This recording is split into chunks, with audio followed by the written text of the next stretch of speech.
Барлықтарыңызға сәлем достар. Бүгін мен сіздерге ораманнан, яғни ханум тағамының дайындалу тәсілімен бөлісетін боламын.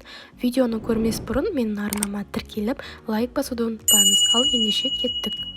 Алдымен қамыр илейтін боламыз. Ол үшін ұнымызға 1-1,5 шай қасық тұз саламыз. Сосын жылы суды кішкенеден құя отырып, бірінші қасықпен немесе лопаткамен араластырып, кейін қолмен жақсылап жұмсақ қамыр илейтін боламыз.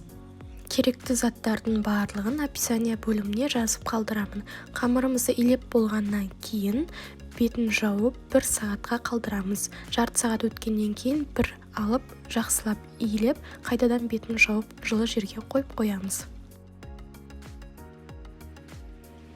Дайын болған қамырымызды алып, жақсылап тағы да илейтін боламыз. Көбірек илеудің қажеті жоқ, себебі қамыр тастай болып қалуы мүмкін.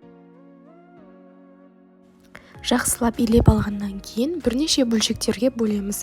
Салмасы өзіңіздің қалауыңыз бойынша істей берсеңіздер болады.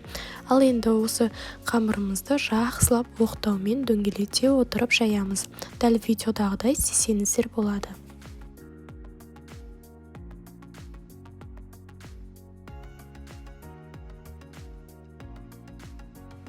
Жұқа етіп қамырымызды жайып алдық. Енді ортасына осылай сұйық майымызды жақсылап жағамыз.